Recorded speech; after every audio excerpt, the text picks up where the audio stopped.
نبی نبی نبی نبی نبی بول نبی نبی بول نبی نبی نبی نبی نبی پر امام حسین رضی اللہ عنہ سے اتنی محبت اور شفقت کا معاملہ فرماتے کہ کسی کو وہ فضیلت اور وہ سعادت نہیں ملی جو ان کو اللہ پاک نے جو ہے وہ عطا فرمائی۔ حضرت فاطمہ رضی اللہ عنہ کے گھر آپ ایک مرتبہ آئے اور فرمایا کہ حسین کو بلاؤ، وہ لے آئی، کہا حسن کو بھی لاؤ، وہ لے آئی۔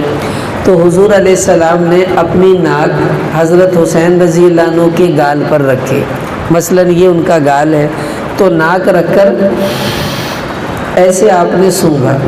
تو صحابی ایک دیکھ رہے تھے کہ یا رسول اللہ یہ آپ کیا کر رہے ہیں، آپ ان کو کیوں سونگھتے ہیں؟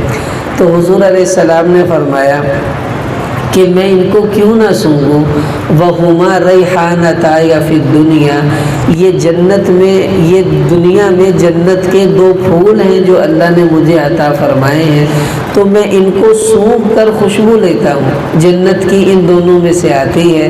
کیوں؟ سیدہ شبابی اہل الجنہ، یہ دونوں حسن و حسین جنت کے نوجوانوں کے سردار تھے، تو آپ علیہ السلام ان کو سونگا کرتے تھے۔ دیکھو یہ سب عمل ہمارے لیے بھی ایک نمونہ ہے کہ ہم بھی اپنے بچوں کو کبھی کبھی محبت سے سونگیں، زندگی میں ایک دفعہ ہی چلو ایسا کر لیں، یوں سمجھ کر کہ یہ اللہ کے محبوب کی سنت ہے کہ حضور کہتے تھے چلو ہم بھی کر لیں۔ ہمارے بچے ویسے تو نہیں ہیں، ہم بھی وہ نہیں ہیں، لیکن ہم نے عمل دیکھنا ہے کہ اللہ کے حبیب کا یہ عمل ہے اور میں نے اس کو کرنا ہے، تو کبھی اپنے بچوں کو محبت سے ایک بار سونگ کر اس سنت کو بھی زندہ کر دینا چاہیے۔ پھر آپ صلی اللہ علیہ وسلم حضرت حسین رضی اللہ تعالیٰ عنہ کو ایک مرتبہ بلایا اور اپنا ہاتھ جو تھا ان کی گردن کے پیچھے ڈالا، جیسے کہ دو دوست ہوتے ہیں نا ایک دوسرے کے کندھوں پر یوں ہاتھ ڈالتے ہیں، تو یوں ہاتھ ڈال کر حضور نے ان کو یوں گھمایا اور ان کا جو منہ تھا وہ اپنے منہ کے ساتھ لگا لیا، ناک ناک کے ساتھ لگ گئی، ہونٹ ہونٹ کے ساتھ لگ گئے، اور پھر جیسے بچوں کو ہم یوں ناک رگڑ کر پیار کرتے ہیں، آپ صلی اللہ علیہ وسلم ان کو یوں قریب کر کر ان سے کھیلا کرتے تھے اور فرمایا کرتے تھے یہ مجھے بہت اچھے لگتے ہیں۔ دیکھیے یہ بچوں سے محبت اتنی بڑی سنت ہے، اتنی بڑی سنت ہے، اور اس میں اتنا نور ہے، میں آپ کو کیا عرض کروں۔ ہمارے ہاں تو باپ اپنے بچوں کے لیے جو ہے وہ یزید سے کم نہیں ہوتا، کسی فرعون سے کم نہیں ہوتا کہ بچے گھر میں آئیں اور ابا جی کو دیکھ کر، والد صاحب کو دیکھ کے بچے بھاگ جاتے ہیں، کیا ہو گیا، ابا جی آ گئے، ابا جی آ گئے، پاجو پاجو۔ تو یہ تو کوئی باپ نہ ہوا۔ باپ وہ ہوتا ہے کہ وہ گیٹ پر پہنچے اور بچے اوپر سے دوڑے ہوئے آئیں اور آ کے ابا جی کے ساتھ لپٹ جائے کہ یہ ہمارا باپ آیا ہے، محبت اس کو کہی جاتی ہے۔ اب نبی کریم صلی اللہ علیہ وسلم امام حسین رضی اللہ عنہ کو کبھی اٹھا کر اپنے کندھوں پر بٹھاتے، کبھی لیٹ جاتے تو ان کو اپنے پیٹ پر بٹھاتے، کبھی ان کو اپنے گھٹنوں پر بٹھا کر ہلا کر جھولا دے رہے ہیں، کبھی اپنے سینے پر بٹھا کر ان کو کھلاتے، تو پورے جسم پر ان کو گھما گھما کر کھلاتے تھے۔ کبھی کبھی ہمیں بھی ایسا کرنا چاہیے، یہ سنت ہے اپنے بچوں کے ساتھ یوں کھیلنا کہ وہ آپ کے پیٹ پر بیٹھیں، وہ آپ کے سینے پر بیٹھیں، آپ انہیں اپنے کندھوں پر اٹھائیں، کبھی اپنی کمر پر بٹھائیں۔ یہ وہ سنتیں ہیں جن کو ہم سنت ہی نہیں سمجھتے اور ایسے ہی اپنی زندگی گزار دیتے ہیں۔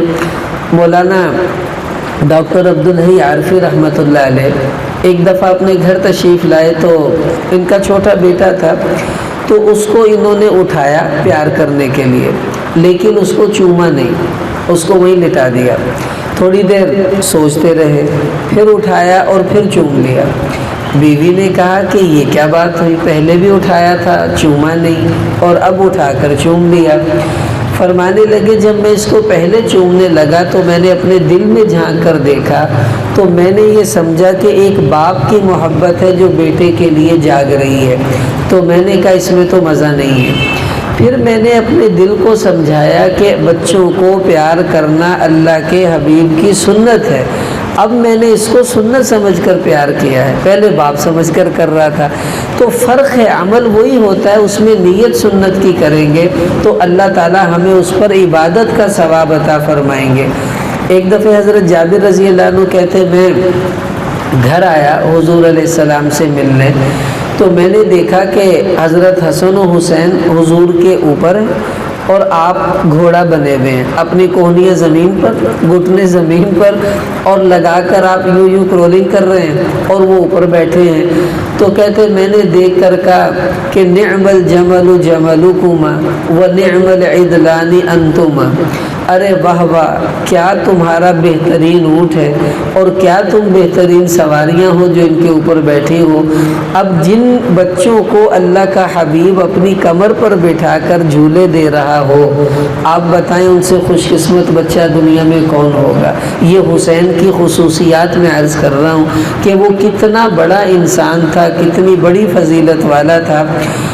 دیکھیں یہ وہ سنت ہے جس کو میں اور آپ خود سوچیں، کیا ہم نے کبھی اس سنت کو زندہ کیا ہے؟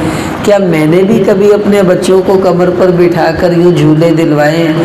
اگر نہیں دلوائے تو بھائی پھر اس سنت کو کب زندہ کریں گے؟ یہ بھی سنت ہے۔ اب حضور صلی اللہ علیہ وسلم نانا ہیں، تو نانا بن کر بڑھاپے میں اگر آپ یہ عمل کر رہے ہیں تو ہم لوگوں کو کیا اس میں ہو جائے گا، او جی نہیں مینوں شرم آندی جی میں پھر کتنا کراں گا۔ ایسے نہیں کرنا چاہیے۔ سنت کو زندہ کرنے میں جو شرماتا ہے یہ اس کے ایمان کی کمزوری کی علامت ہے۔ ہمارے استاد محترم نے ایک دفعہ ایک طالب علم سے کہا کہ ایسا کرو آج آپ اذان دے دو، تو وہ سر کھجا کے کہتا جی مینوں تو شرم آندی ہے۔ تو ہمارے استاذ کہنے لگے پھر باہر سے کوئی بے شرم پکڑ کے لاؤ، اس سے کہتے ہیں وہ اذان دے دے، تو بھائی شرم کرتا ہے۔ فرمانے لگے اس میں بھی شرم کی جاتی ہے سنت کو زندہ کرنے میں۔ تو نبی کریم صلی اللہ علیہ وسلم حضرت حسین رضی اللہ تعالیٰ عنہ کو اپنی کمر پر بٹھا کر گھوڑا بن کر اور ان کو جھولے دے رہے ہیں، اور ایک روایت میں کہ یہ اوپر بیٹھے ہوئے تھے، حضور علیہ السلام نے یوں گردن اوپر کر کے فرمایا کہ نعم المطیۃ مطیۃکما، واہ واہ، سناؤ کیسی بہترین سواری تم نے بنائی ہے کہ اللہ کے حبیب کو پوری کائنات جس کے لیے اللہ نے بنائی اور پوری کائنات جس کے لیے سجی، وہ سواری بنا ہوا ہے آج حسین کے لیے۔ اب آپ اندازہ لگائیں حسین کتنے بڑے مقام پر فائز ہوگا۔ پھر نبی کریم صلی اللہ علیہ وسلم ایک دفعہ حضرت اسامہ رضی اللہ عنہ کہتے ہیں سردی کا موسم تھا، رات کا وقت، حضور نے چادر لپیٹی ہوئی، تو باہر جا رہے تھے تو مجھے ملے، کھڑے ہو گئے، تو میں باتیں کرتا رہا اور ڈرتا بھی رہا کہ حضور کی چادر میں سے نا یوں یوں یوں ہاتھ باہر کچھ ہو رہا ہے۔ اب میں ڈروں اللہ کے نبی کی چادر میں کوئی چیز ہے کہیں نقصان نہ دے دے، کبھی کچھ ہو رہا ہے کبھی کچھ ہو رہا ہے۔ تو میں نے عرض کیا یا رسول اللہ یہ کیا ہے؟ تو حضور نے جب چادر ہٹائی تو ایک بغل میں حسن اور دوسرے میں حسین، آپ نے دونوں کو چھپایا ہوا اور رات کو ان کو سیر کروا رہے ہیں۔ تو بچوں کو کبھی کبھی سیر کروا دینا چاہیے۔ حضرت حسین رضی اللہ تعالیٰ عنہ، عبداللہ بن جعفر، عبداللہ بن عباس، حضرت حسن، ان چاروں بچوں کو یہ سعادت حاصل تھی کہ جب اللہ کے نبی سفر سے آتے نا، مدینہ میں آتے، تو سواری ابھی مدینہ کی بستی سے دور ہوتی تو یہ بچے باہر آ جاتے تھے، تو آپ صلی اللہ علیہ وسلم ان کو بٹھاتے اپنے سواری پر اور پھر ان کو مدینہ کا چکر لگواتے، پھر ان کو اتار کر آپ اپنے گھر جاتے تھے۔ یہ آپ کی مستقل عادت تھی۔ یعنی جب آپ اپنے آفس سے آئیں، دکان سے آئیں، موٹر سائیکل آپ کے پاس ہے، سائیکل آپ کے پاس ہے، گاڑی اللہ نے دی ہے، اور آپ کو نظر آ رہا ہے کہ بچے کھڑے ہوئے ہیں، تو آپ کو چاہیے ان بچوں کو بٹھا کر ایک گلی کا چکر لگوا دیں، یہ سمجھ کر نہیں کہ چلو بچے خوش ہو جائیں گے، یہ سمجھ کر کہ میرا اللہ خوش ہو جائے گا، کہ یہ میرے محبوب کی سنت ہے۔ بچوں کو دیکھو، بچے جھولوں کے عادی ہوتے ہیں۔ میں گھر آتا ہوں تو گیٹ کھولتا ہوں موٹر سائیکل کھڑی کرنے کے لیے، تو میرا چھوٹا بیٹا وہ نا گیٹ کے چھوٹے دروازے کے ساتھ کھڑا ہو جاتا ہے، اور جب گیٹ بند ہوتا ہے تو اتنا جھولا اس کو مل جاتا ہے، بس گیٹ کے کھلنے تک کا۔ تو مجھے کہتا واہ واہ بہت مزہ آ گیا، آپ نے مجھے جھولے دے دیے۔ تو بچے اتنے حریص ہوتے ہیں جھولے لینے کے۔ تو اگر ہم یہ نیت کر لیں کہ آئندہ جب بھی گھر آئیں گے بچوں کو بلا کر بس تھوڑا سا چکر لگوا کر اتار دیں، تو آپ سوچ نہیں سکتے بچے کتنا خوش ہوں گے اور اللہ کتنے خوش ہوں گے۔ ایک حدیث میں آتا ہے کہ ان فی الجنت بابا یقال لہ باب الفرح، جنت کا ایک دروازہ ہے، اس کا نام ہے باب الفرح، خوشی کا دروازہ۔ پوچھا گیا یا رسول اللہ اس دروازے سے کون داخل ہوگا؟ آپ صلی اللہ علیہ وسلم نے فرمایا لمن یفرح الصبیان، وہ آدمی جو بچوں کو خوش رکھنے والا ہو، اللہ اس دروازے سے اس کو داخل فرمائیں گے۔ اب یہ تو مستقل دروازہ ایسے لوگوں کے لیے بنا ہے، تو ہم بھی بھائی اس کی نیت کر لیں انشاءاللہ۔ اب آپ دیکھیں کہ امام حسن و حسین رضی اللہ عنہما کا مقام کیا اونچا تھا۔ آپ صلی اللہ علیہ وسلم ایک دفعہ نماز پڑھ رہے مسجد میں، اور یہ دونوں گھر سے نکل کر مسجد میں آ گئے۔ حضرت حسین ذرا تھوڑے زیادہ یعنی تیز تھے، ایکٹیو تھے اور شرارتی تھے، جیسے بچے ہوتے ہیں۔ اور یہ یاد رکھ لیں جو بچہ جتنا شرارتی ہوتا ہے اتنا ذہین ہوتا ہے، اتنا بہادر ہوتا ہے۔ اکثر والدین کہتے ہیں جی کوئی تعویذ دے دو، بچہ شرارتاں بہت کرتا ہے۔ بھئی خوش ہو تمہارا بچہ ذہین ہے، تمہارا بچہ بہادر ہے، ہن تسی چاہتے بھی بولول بن جائے، نہیں، اس کو حوصلہ دیں۔ ہاں اتنا ہے شرارتوں میں نقصان سے اس کو روکنے کی کوشش کریں، ورنہ اس کو شرارتیں کرنے دیں۔ اب آپ صلی اللہ علیہ وسلم سجدے میں جاتے تو حضرت حسین چھلانگ مار کے اوپر بیٹھ جاتے۔ اب حضور علیہ السلام سجدے میں ہیں، اور ایک روایت میں یوں آتا ہے کہ جب وہ چھلانگ مار کر بیٹھتے تو صحابہ دوڑتے بھی اس کو اتار دیں، تو حضور سجدے میں یوں اشارہ کرتے کہ نہیں اس کو کچھ نہیں کہنا، تو وہ اوپر بیٹھے رہتے اور حضور لمبا سجدہ کر دیتے، حسین اترتا تو آپ اپنا سر اٹھاتے اور نماز پوری کرتے۔ اور کبھی ایسا ہوتا کہ آپ کو جلدی ہوتی اور وہ اوپر بیٹھ جاتے، نہیں اتر رہے، تو حضور بڑی احتیاط سے اپنا ہاتھ پیچھے ڈال کر ان کو نیچے اتارتے، پھر آپ سجدے سے سر اٹھا کر بیٹھ جاتے۔ اور سلام پھیرنے کے بعد اگر ہمارا بچہ نماز میں کبھی ایسا ہو جائے، اول تے اپا انشاءاللہ نماز سے انہوں چوک کے کندھ چ مار دینا کہ بھی تینوں نہیں پتا میں نماز پڑھ رہا ہوں، میں بابا فرید ہاں، میرا تعلق اللہ نہ جڑیا تو وہ توڑ دیتا۔ ہماری جیسی نماز ہوتی ہے وہ ہمیں پتہ ہی ہے، ورنہ سلام پھیر کے تو ضرور انشاءاللہ بچے کی خبر لی جائے گی کہ تو نے میری نماز میں کیوں خلل ڈالا۔ کیا ہماری نماز اللہ کے نبی کی نماز سے زیادہ قیمتی ہے؟ ہمارے بچے حسین سے زیادہ قیمتی نہیں ہیں۔ اب حضور سلام پھیرتے اور حضرت حسین رضی اللہ عنہ کو اپنی گود میں بٹھا لیتے اور پیار کرتے رہتے۔ وہ کوئی چانڈ چونڈ نہیں ماری، کوئی گالاں نہیں کڈیاں، کوئی چاڑا نہیں پائیاں بھی تو نماز میں میرے اوپر کیوں بیٹھتا ہے، کچھ نہیں کہا۔ ہمیں سبق دیا کہ یہ بچہ ہے، تم تو بچے نہیں ہو، تم تو بڑے ہو، تمہیں پتہ ہونا چاہیے کہ اس کے اوپر شریعت نہیں لگتی۔ جو معصوم بچے ہوتے ہیں وہ نماز میں جو مرضی کرتے رہیں، ان کو کرنے دیا کریں، ان کی شرارتوں کو نماز میں برداشت کرنا یہ بھی سنت ہے کہ جو بچہ کرے اس کو کرنے دے، کچھ نہیں ہوتا۔ پھر نبی کریم صلی اللہ علیہ وسلم ان سے محبت کا اظہار کیسے فرماتے؟ آپ جمعہ پڑھا رہے ہیں، ممبر پر بیٹھے ہوئے، اب آپ دیکھیں ممبر پر امام خطبہ دے رہا ہو، جیسے ہمارے ہاں عربی کا خطبہ ہوتا ہے، اور امام صاحب ممبر سے اتریں، نمازیوں کی صفوں کو چیرتے ہوئے جائیں اور گیٹ سے اپنے بچے کو اٹھا کر لائیں اور پھر ممبر پر بیٹھ جائیں، تو انشاءاللہ اگلے دن انہوں انتظامیہ مسیتوں ہی کٹ دے گی بھی یہ کتنا تھا امام ہے، انہوں ہی نہیں پتہ۔ اب حضور علیہ السلام خطبہ دے رہے ہیں اور حضرت حسن و حسین رضی اللہ عنہما آئے مسجد میں۔ اب وہ چھوٹے تھے، سرخ رنگ کا کرتا پہنا ہوا ہے، بڑے خوبصورت لگ رہے ہیں، اور جیسے چھوٹا بچہ لڑکھڑاتا ہے نا، بس ابھی گرا ادھر گرا ادھر گرا، وہ یوں آ رہے ہیں۔ حضور خطبہ بھی دیتے جا رہے ہیں اور اندر ہی اندر پریشان بھی ہیں بھی کہیں گر نہ جائیں، کہیں گر نہ جائیں۔ اب نہیں برداشت ہوا، آپ ممبر سے اترے اور صحابہ کو چیرتے ہوئے ان کو اٹھایا، ایک کو اس کندھے پر، دوسرے کو اس کندھے پر، اور لا کر ممبر پر بیٹھ گئے اور فرمایا صدق اللہ انما اموالکم و اولادکم فتنہ، اللہ نے سچ کہا کہ تمہاری مال اور اولاد جو ہے وہ تمہارے لیے آزمائش ہے، کہ مجھ سے ان کی محبت کی وجہ سے برداشت نہ ہوا اور میں نے خطبہ ہی چھوڑ دیا اور ان کو آ کر میں لے گیا۔ یہ محبت کی انتہا ہے کہ حسین کا مقام اندازہ لگائیں کتنا بڑا ہوگا۔ آپ نماز پڑھا کر مسجد سے باہر نکلے تو حسین رضی اللہ عنہ باہر کھیل رہے تھے، تو نبی کریم صلی اللہ علیہ وسلم نے ان کو دیکھ کر نہ پکڑنے کی کوشش کی، جیسے بچوں کی عادت ہوتی ہے کہ ان کو پکڑے نا تو وہ دوڑتے ہیں، کھیلتے ہیں، تو حضور نے یوں ہاتھ کیا ادھر، وہ کبھی ادھر جا رہے ہیں کبھی ادھر جا رہے ہیں، تو آپ نے ایک دم ان کو پکڑ کر اپنے سینے سے چمٹایا اور پیار کیا اور فرمایا حسین منی و انا من، کہ حسین مجھ سے ہے اور میں حسین سے ہوں۔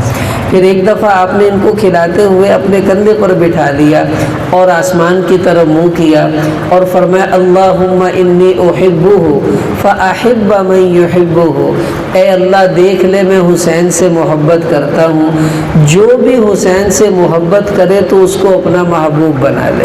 اب دیکھیں یہ کتنی فضیلت ہے کہ حسین کی محبت اللہ کی محبت کے ملنے کا ذریعہ بن جائے گی، اتنا بڑا مقام اللہ نے ان کو جو ہے وہ عطا فرمایا۔ اور یہی وجہ تھی کہ امام حسین رضی اللہ عنہ کی تربیت جس ماحول میں ہوئی، ایک دفعہ آپ صلی اللہ علیہ وسلم گھر آئے، بخاری شریف میں حدیث آتی ہے، تو حضرت حسین اور حسن کے ہاتھوں میں کنگن تھے چاندی کے۔ اب چونکہ سونا اور چاندی، سونا تو مرد پہ ویسے ہی حرام ہے، چاندی کی صرف انگوٹھی پہن سکتے ہیں، لیکن اور کوئی چیز چاندی کی استعمال کرنا مرد کے لیے جائز نہیں۔ اب انہوں نے کنگن پہنے ہوئے تھے، بچے تھے، سیدہ نے سوچا کہ بچوں پر تو شریعت لگتی نہیں ہے تو کوئی بات نہیں، تو انہوں نے جب پہنے تو حضور نے دیکھا تو آپ ناراض ہو گئے، بچوں نے سلام لیا، آپ نے سلام نہیں لیا، ناراض ہو گئے۔ انہوں نے گھر جا کے اماں جان کو بتا دیا تو انہوں نے فوراً وہ کنگن جو تھے وہ اتروا دیے۔ پھر آپ صلی اللہ علیہ وسلم نے فرمایا کہ میں نہیں چاہتا کہ میری اولاد دنیا میں وہ عیش و آرام حاصل کرے جو اللہ نے آخرت میں رکھے ہیں، تو یہ تقویٰ تھا، ورنہ بچے کو پہنا دیا تو کوئی گناہ نہیں ہوتا کیونکہ اس پر تو شریعت لگی نہیں رہی، لیکن چونکہ یہ خاندان وہ ہے جس کو پوری دنیا کے انسانوں کے لیے بطور نمونہ کے پیش کیا گیا تھا، اور آپ علیہ السلام نے خود فرمایا کہ ترکت فیکما امرین، میں دو چیزیں تمہارے درمیان چھوڑ کر جا رہا ہوں، اگر تم نے ان کو فالو کر لیا تو تم کبھی گمراہ نہیں ہوگے۔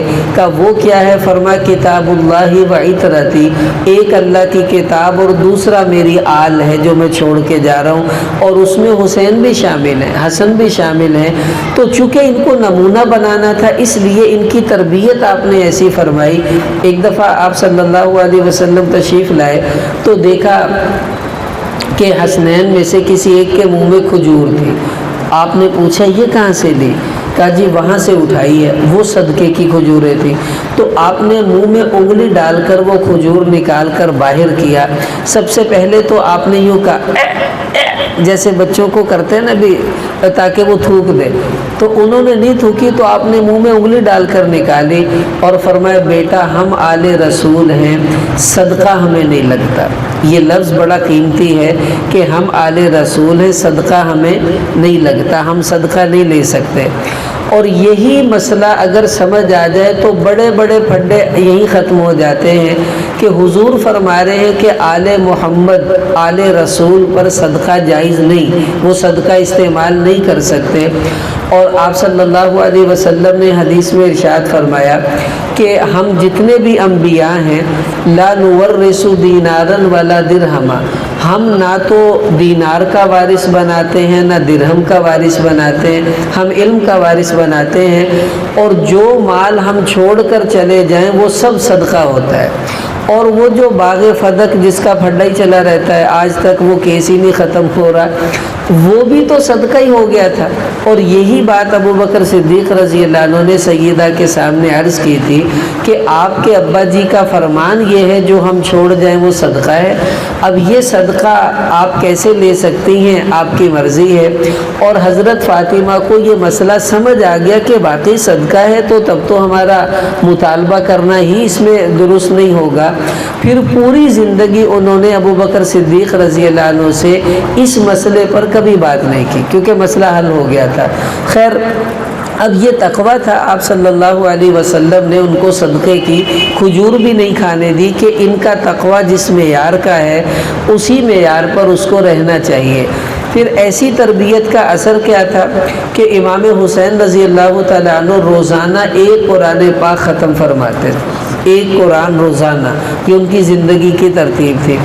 اور 25 حج حضرت حسین رضی اللہ تعالیٰ عنہ نے پیدل کیے ہیں، 25 حج پیدل۔ آپ اندازہ لگائیں، کوئی سوکھا کم نہیں ہے گا، کریں گے تو پتہ چلے گا حج کیسے ہوتا ہے۔ اور 2 آدمی تھے، انہوں نے سوچا بھی چلو آپ بھی پیدل حج کرن جانے ہیں۔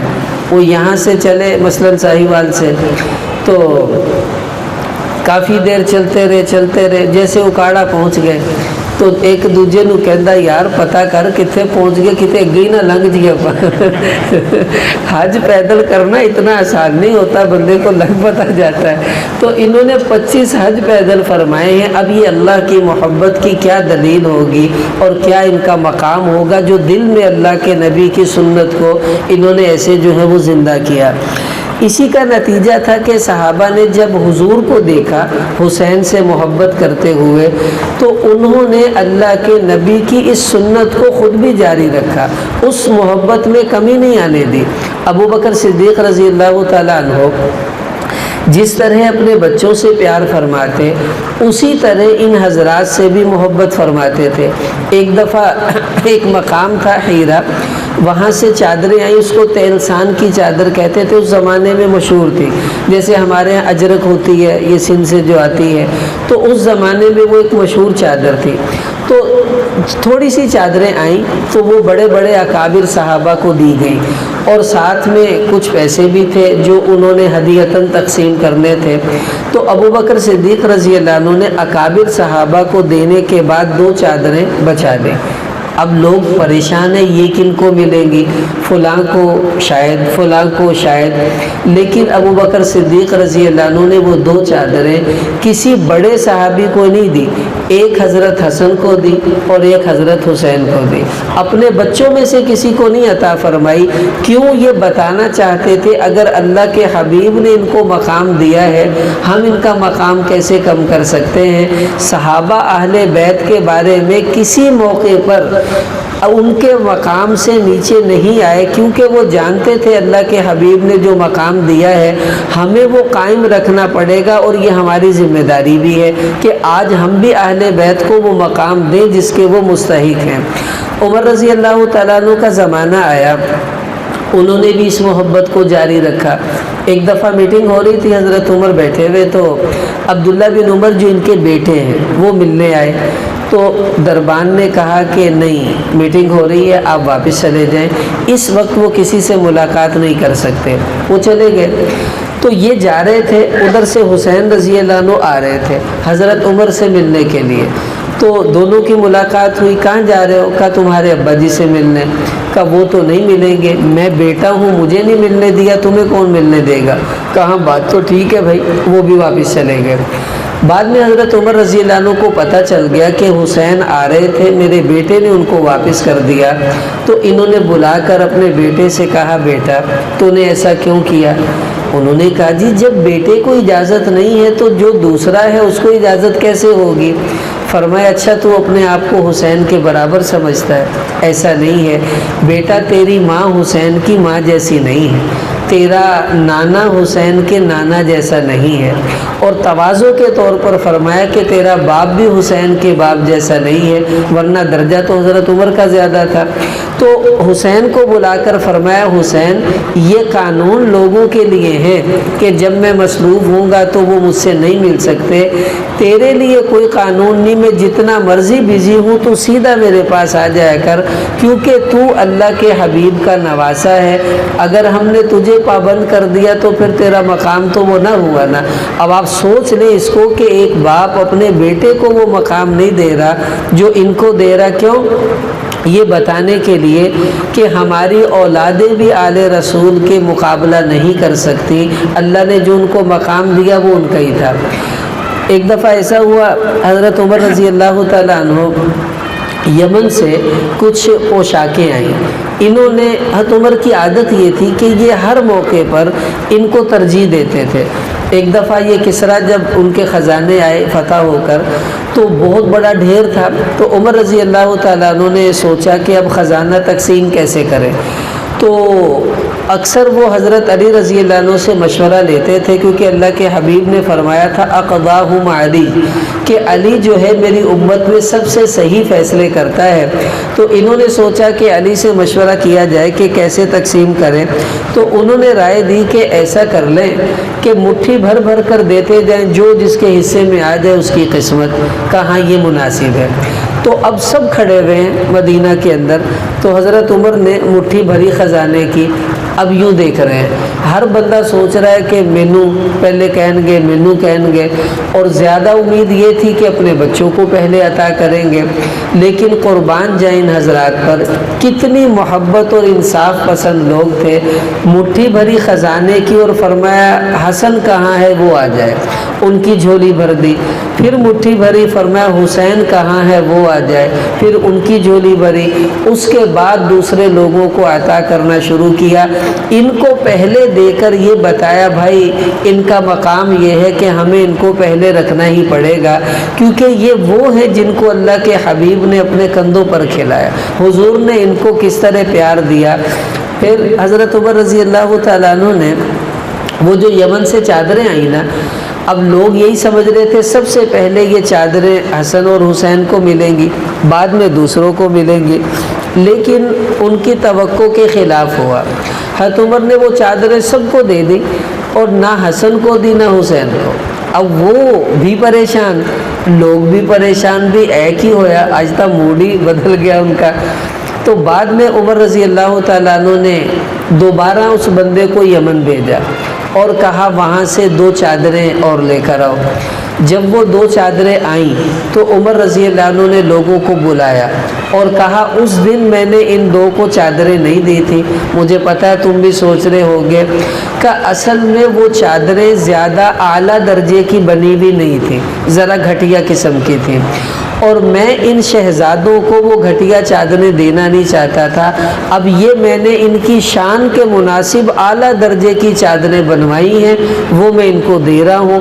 جب انہوں نے پہنی تو آپ یقین کریں جو لفظ حضرت عمر رضی اللہ عنہ نے اس وقت فرمائے نا، اگر کوئی یہ سمجھ لینا تو وہ کبھی بھی پوری زندگی ان حضرات کے بارے میں بدگمان نہیں ہوگا۔ تو عمر رضی اللہ عنہ نے وہ چادریں پہنا کر فرمایا الآن قرت عینی، اب میری آنکھیں ٹھنڈی ہوئی ہیں، اب میرے دل کو سکون ملا ہے۔ آپ اپنے بچے کو اچھا کپڑا پہنا کر کہتے ہیں ہن مینوں سکون ہویا، لیکن عمر علی کے بچوں کو کپڑے پہنا کر کیا کہہ رہا ہے الآن قرت عینی، اب میری آنکھیں ٹھنڈی ہوئی ہیں۔ اپنے بچوں کو وہ گھٹیا چادر دی ہے اور ان حضرات کو اعلیٰ درجے کی چادریں منگوا کر دی، کیوں؟ یہ بتانے کے لیے کہ جو میرٹ اللہ کے نبی طے کر گئے تھے ہم دیکھ لو اس میں کمی نہیں کر رہے۔ پھر بھی کوئی کہہ دے کہ یہ صحابہ کرام نے یہ کر دیا وہ کر دیا تو وہ پھر اندیاں اپنی بنائیاں گلاں ہو سکتیاں، ورنہ یہ سمجھ میں نہیں آتی اتنی محبت کرنے والے لوگ کیسے کسی کو پریشان کر سکتے ہیں یا ان کے بارے میں حق تلفی کا کوئی معاملہ فرمائے۔ پھر حضرت عمر رضی اللہ تعالیٰ عنہ نے ان حضرات سے ایسی عجیب محبت فرمائی۔ حضرت عمر کی ترتیب یہ تھی کہ بیت المال سے صحابہ کو وظیفے ملتے تھے، سالانہ وظیفے، اور اس کی ترتیب تھی صحابہ میں سب سے افضل صحابہ بدر والے ہیں، اس کے بعد باقی نیچے والے ہیں۔ تو جو عام صحابہ تھے جو بدر والے نہیں تھے ان کو حضرت عمر رضی اللہ تعالیٰ عنہ 2,000 روپے سالانہ دیتے تھے، اور جو بدر والے تھے ان کو 5,000 روپے ملتے تھے سالانہ، 5,000 ان کا وظیفہ تھا۔ اب آپ سوچ سکتے ہیں کہ صحابہ میں بدر والوں کو 5,000 مل رہا ہے، لیکن دو ایسے فرد تھے جو نہ بدری بلکہ وہ اس وقت یعنی جب بدر کا معرکہ ہوا ہے اس وقت وہ بالکل چھوٹے چھوٹے ہوں گے، اور ان کو بھی عمر رضی اللہ تعالیٰ عنہ 5,000 وظیفہ دیتے تھے، اور وہ ایک حسن تھا دوسرا حسین، ان دونوں کو بدری صحابہ کے برابر وظیفہ ملتا تھا۔ حالانکہ نہ یہ انہوں نے تو بدر دیکھا بھی نہیں ہوگا، لیکن کیوں وظیفہ دے رہے تھے کہ عمر رضی اللہ عنہ یہ کہہ رہے تھے کہ بدریوں کا درجہ بڑا ہے، دوسروں کا ان سے کم ہے، لیکن اب میں ان کو کہاں رکھوں؟ اگر ادھر رکھتا ہوں تو میں نے ان کا درجہ گھٹایا، تو ان کو بدریوں کے ساتھ ہی شامل کر کر ان کے مقام کو قائم رکھنے کی کوشش کی ہے۔ تو یہ کتنے بڑی عمر رضی اللہ تعالیٰ عنہ کی طرف سے محبت کا معاملہ ہے کہ انہوں نے ان حضرات کو بدری صحابہ والا جو ہے وظیفہ ان کے لیے جاری فرمایا، یہ بتانے کے لیے کہ ہم نے محبت کر کے دکھا دی ہے۔ اب بھی اگر کوئی کسی اندھے کو نظر نہ آئے تو بھائی وہ اپنی قسمت پر ماتم کرے، دوسرے چھوڑ کر اپنی عقل پر ماتم کرنا چاہیے اس کو کہ اتنی محبت کوئی اور کر سکتا ہے۔ حضرت عثمان رضی اللہ عنہ کا زمانہ آیا، انہوں نے بھی ان حضرات سے انتہائی محبت فرمائی، اور ایسی محبت تھی۔ اب آپ دیکھیں جب عمرے پر آپ لوگ جاتے ہیں نا تو کیا کرتے ہیں آپ کہ یار وہ بندے نال لے کے جائیے جڑے اپنے خاص بندے ہیں، یار تو چل ہمارے ساتھ، تو چل، تاکہ ایک ہی کمرے میں رہیں، ایک ہی جگہ سب کام کریں۔ تو جو تھوڑا سا ہوتا نا نہیں نہ دل نہیں ملتا، رہندے انہوں نہیں بلانا، اپنے گروپ سے انہوں باہر کٹ دے، تو اپنے گروپ میں وہ لے کر جاتے جن سے آپ کا دل ملتا ہے۔ تو عثمان رضی اللہ عنہ عمرے پر جانے لگے، انہوں نے چند لوگوں کو اپنے ساتھ لیا، اور ان میں سب سے پہلا نمبر حسین کا تھا کہ تم نے میرے ساتھ چلنا عمرے پر۔ اب جب یہ لوگ عمرے کے لیے نکلے، تھوڑا سا مدینہ سے باہر نکلے تو حسین رضی اللہ تعالیٰ عنہ بیمار ہو گئے، بخار ہوا، اور اتنا زیادہ بخار ہو گیا کہ وہ چلنے کے قابل بھی نہ رہے۔ انہوں نے کہا بھی دیکھو میں تو اب نہیں جا سکوں گا، مجھے یہیں چھوڑ دیں، آپ چلے جائیں۔ حضرت عثمان رضی اللہ عنہ کہنے لگے میں تو یہ نہیں کر سکتا، تمہیں چھوڑ کے چلا جاؤں۔ خیر ان کی کوئی بات طے ہوئی، یہ چلے گئے عثمان رضی اللہ عنہ عمرے پر، اور حضرت علی کو پیغام بھجوا دیا، وہ آ کر حسین رضی اللہ عنہ کو وہاں سے لے گئے۔ جب حضرت عثمان واپس آئے نا، انہوں نے دیکھا کہ حضرت علی کا کچھ موڈ جو تھا وہ ٹھیک نہیں تھا۔ وہ سمجھ گئے کہ ان کے بچے کو چھوڑ کر میں عمرے پہ چلا گیا، شاید اس لیے ناراض ہوں گے۔ چلے گئے، کہا اے علی مجھے پتہ ہے تم روٹھے ہوئے ہو، کہاں بالکل میرے بچے کو تم نے چھوڑا ہے۔ فرمانے لگے تمہیں اندر کی بات کا نہیں پتہ کہ میں نے چھوڑا کیوں ہے۔ کہا کیوں آپ چھوڑ کر گئے اس کو؟ کہا میں تو نہیں جانا چاہتا تھا، مجھے حسین نے کہا کہ میں آپ کو قسم دے کر کہتا ہوں آپ چلے جائیں۔ اب میں نہ جاتا تو حسین کی قسم ٹوٹ جاتی، وہ حانث ہو جاتا، تو میں نے سوچا کہ میں چلا ہی جاؤں کہیں حسین جس نے پوری زندگی اللہ کے کوئی حکم نہیں توڑا، حضور کی کوئی سنت نہیں توڑی، ایسا نہ ہو میری وجہ سے اس کی قسم ٹوٹے اور اس کی کوئی سنت ٹوٹ جائے۔ تو میں نے حسین کا مقام بچانے کے لیے یہ قربانی دی کہ میں اس کو چھوڑ کے گیا ہوں، اور وہ بھی صحابہ کے ساتھ اکیلا چھوڑ کر نہیں گیا۔ پھر ان کو بھی خوشی ہوئی کہ چلو یہ تو آپ نے اچھا ہی کیا۔ اب آپ دیکھ لیں کہ عام بندہ ہوتا وہ کہنا نہیں جی مینوں چھڑ کے تسی کتنے چلے جے، ایتھے رہو جدوں تک میں ٹھیک نہیں ہوندا، نہیں تے تسی بھی میرے نہ واپس چل لو۔ محبت اتنی تھی کہ حسین قسم دے کر ان کو آگے بھیج رہے ہیں۔ عثمان رضی اللہ عنہ کا کتنا بڑا مقام ہوگا ان کے دل میں۔ اسی کا نتیجہ تھا جب سیدنا عثمان غنی رضی اللہ عنہ پر حملہ ہوا تو ان کے گھر کے دروازے پر 2 باڈی گارڈ کھڑے تھے۔ پتہ ہے وہ کون تھے؟ ایک حسن اور دوسرا حسین۔ یہ کھڑے ہوئے تھے کہ اگر گزرو گے پہلے ہمیں مارو پھر عثمان تک پہنچو گے۔ اسی لیے وہ لوگ پیچھے سے انہوں نے کود کر حملہ کیا، کیونکہ ان شیروں کو ہرانا ان کے لیے ممکن نہیں تھا۔ تو یہ ان کی محبت تھی آپس میں جو صحابہ نے ان کو مقام بھی دیا۔ حضرت امیر معاویہ رضی اللہ تعالیٰ عنہ ایک آدمی شام سے مدینہ جانے لگا، اس نے کہا کہ مجھے حسین سے ملنا ہے، تو کوئی نشانی بتا دیں میں وہاں جا کر ان سے ملاقات کر لوں۔ تو امیر معاویہ رضی اللہ عنہ نے نشانی کیا بتائی، بڑی عجیب، فرمانے لگے جب تم مسجد نبوی میں جاؤ نا تو وہاں تمہیں دیکھنا ایک حلقہ لگا ہوگا، علمی حلقہ ہوگا، اور لوگ اتنا سکون سے جڑ کر بیٹھے ہوں گے کہ چادر بھی ڈال دیں گے تو چادر ہلے گی نہیں، اور جو خطبہ دے رہا ہوگا اور درس دے رہا ہوگا اس نے چادر باندھی ہوئی ہوگی۔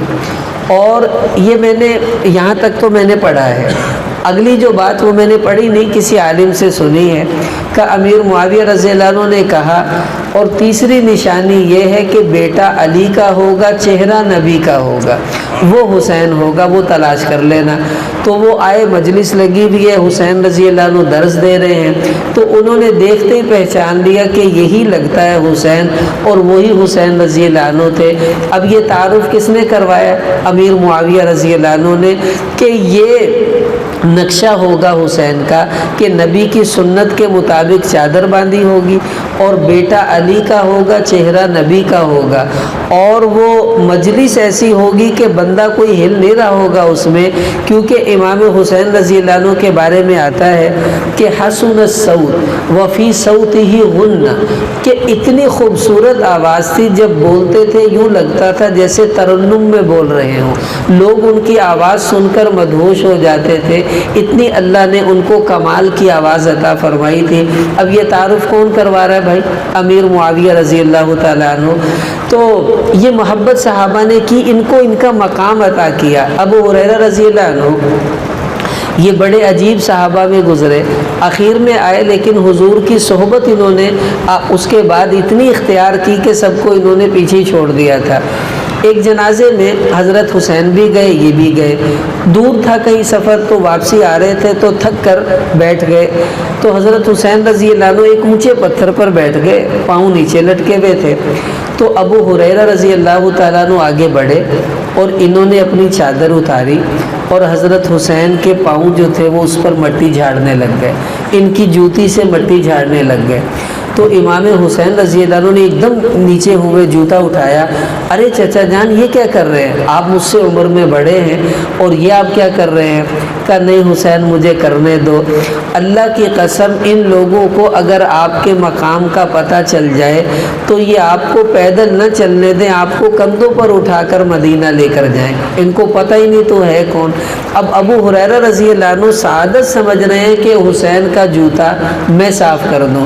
ایک دفعہ ایسا ہوا، حضرت ابو ہریرہ نے کہا حضرت حسین رضی اللہ عنہ سے کہ اے حسین آج میں تجھے ویسے پیار کروں گا جیسے میں نے حضور کو تجھے پیار کرتے ہوئے دیکھا ہے۔ تو انہوں نے کہا ٹھیک ہے میں تیار ہوں۔ کہا چل پھر لمبا پہ جا۔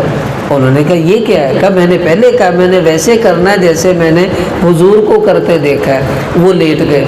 کہا اپنی قمیض اوپر کر۔ کہا چچا جان کیا کر رہے ہیں؟ کہا میں نے پہلے کہا ویسے کروں گا جیسے میں نے حضور کو کرتے دیکھا۔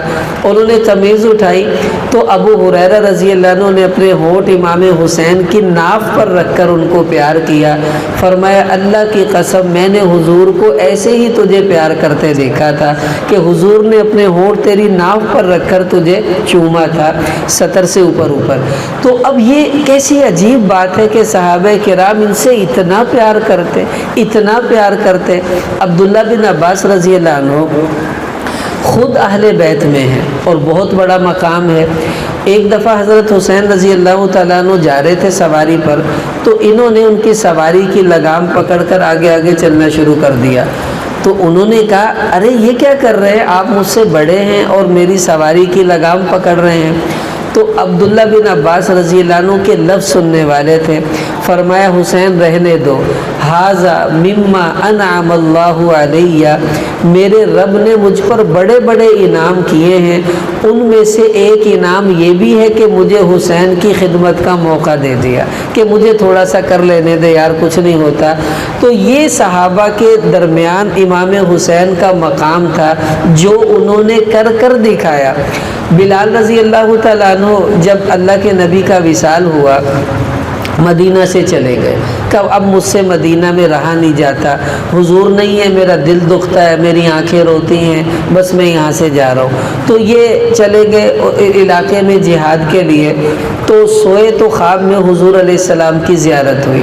آپ صلی اللہ علیہ وسلم نے فرمایا کہ ما ھذا الجفاء یا بلال، اے بلال یہ کیسی بے وفائی ہے، لا تزورنا، ہم سے ملنے نہیں آتے۔ تو ایک دم بیدار ہوئے کہ نہیں اب تو جانا پڑے گا۔ انہوں نے سواری لی اور ایسی سواری دوڑائی، نہ دن میں رکے نہ رات میں، چل سو چل اور مدینہ منورہ پہنچے۔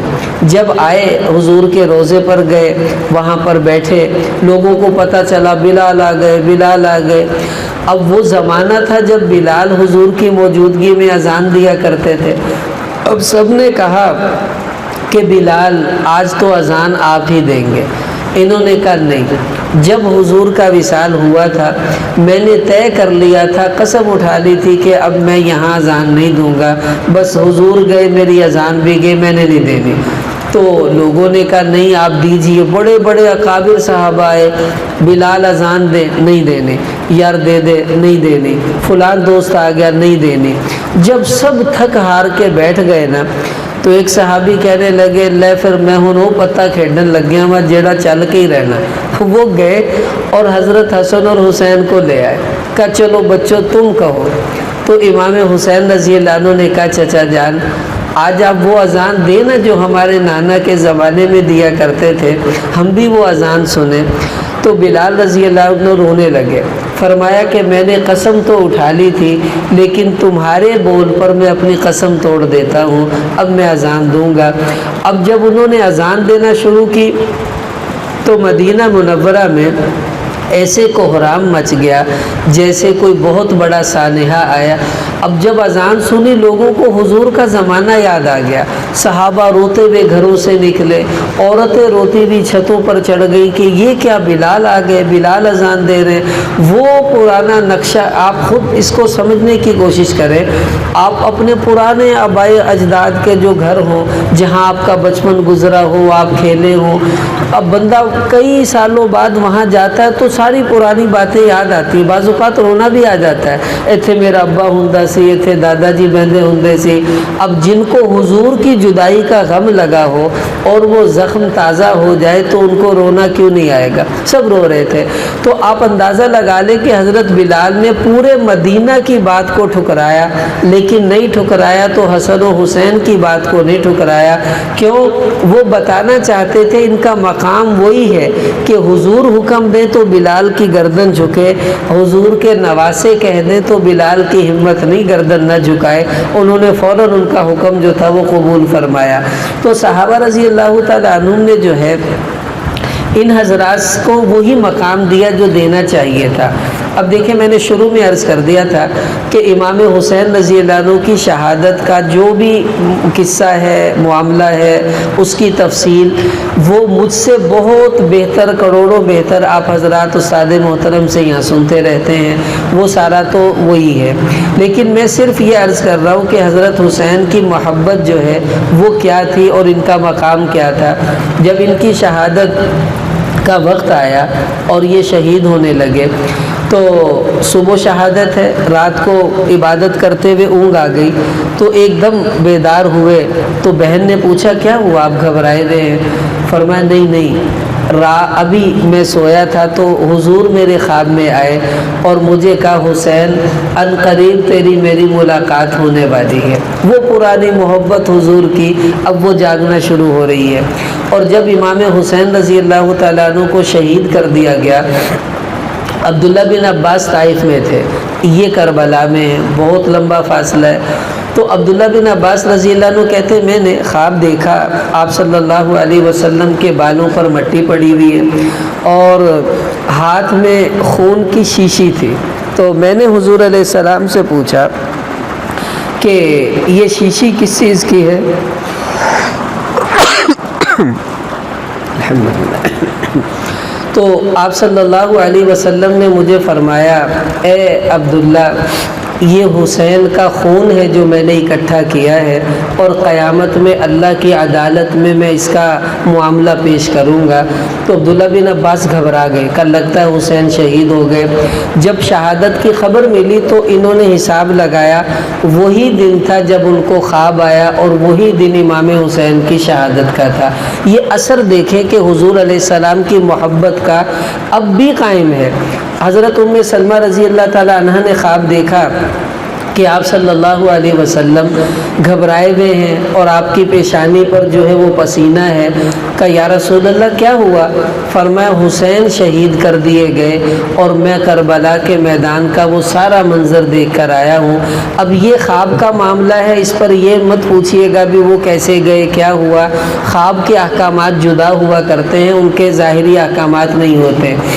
ایک آدمی نے امام سدی نے یہ واقعہ نقل کیا کہ مجلس لگی ہوئی تھی تو ایک آدمی وہ آیا اس میں اور اونچی اونچی رونے لگا، ہائے مجھے حسین کی بد دعا کھا گئی، ہائے مجھے حسین کی بد دعا کھا گئی۔ کہا کیا ہوا؟ کہنے لگا کہ میں حسین رضی اللہ عنہ کو جب شہید کیا جا رہا تھا تو میں بھی وہیں پر تھا، میں نے ان کو روکا نہیں لیکن کرنے والوں کی تھوڑی مدد کر دی تھی۔ تو میں جب سویا ہوں رات کو تو میں نے خواب میں دیکھا آپ صلی اللہ علیہ وسلم آئے اور انہوں نے حسین رضی اللہ عنہ کے خون میں سلائی ڈبو کر میری آنکھوں میں ڈال دی ہے۔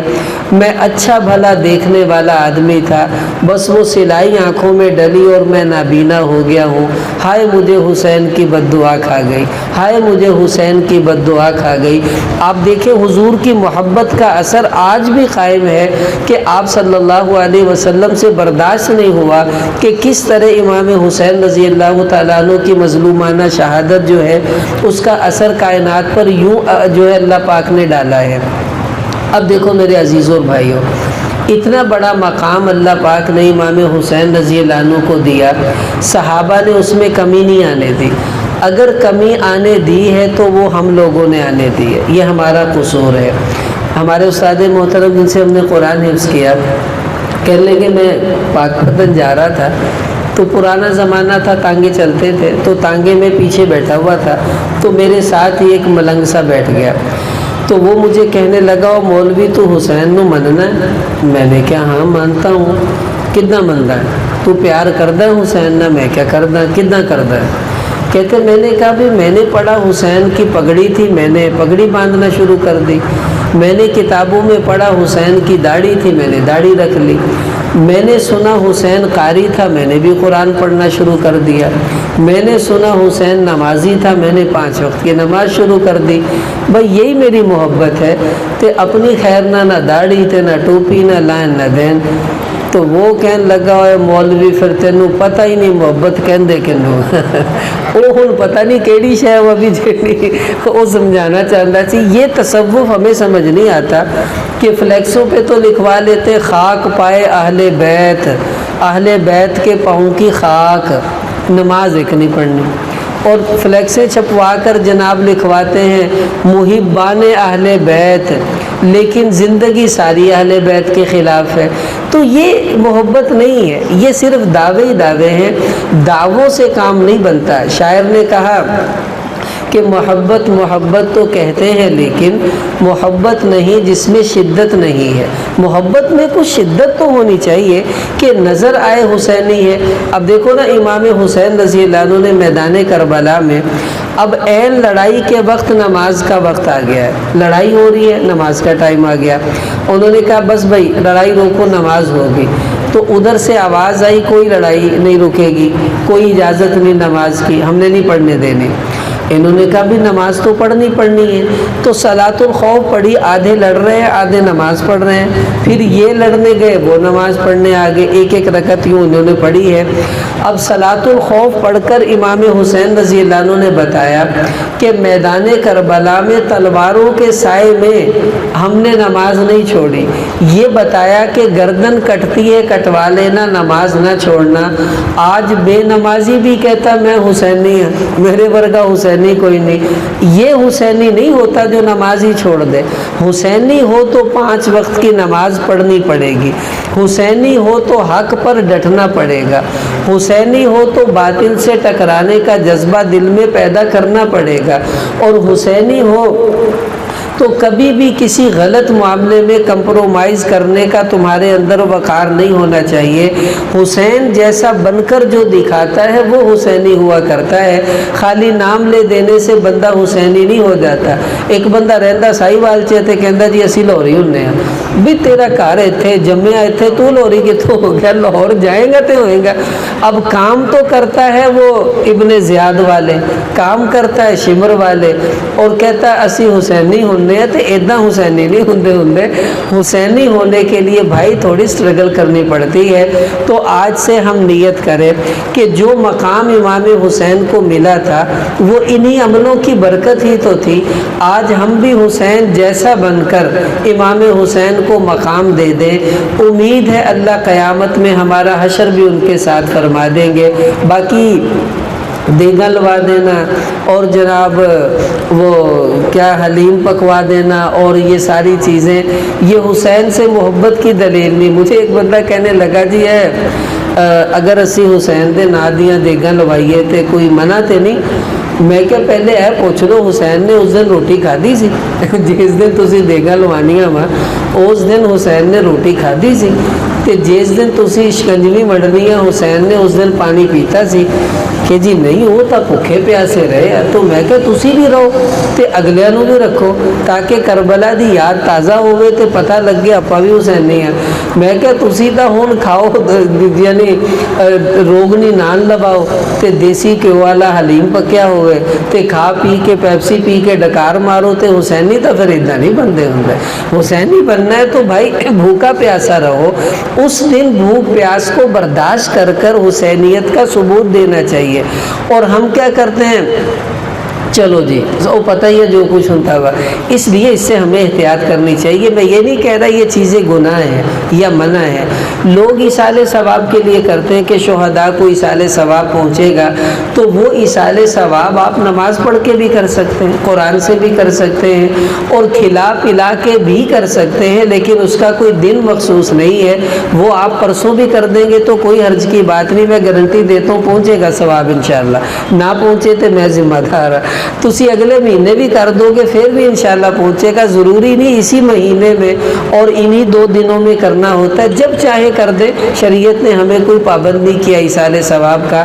بہرحال اللہ تعالی ہمیں امام حسین رضی اللہ تعالیٰ عنہ کی سچی محبت عطا فرمائے، ان کی سیرت پر چلنے کی توفیق عطا فرمائے، اور ہمیں ایسا سچا حسینی بنا دے کہ قیامت میں ہمارا حشر بھی امام حسین رضی اللہ عنہ کے قدموں میں ہو جائے۔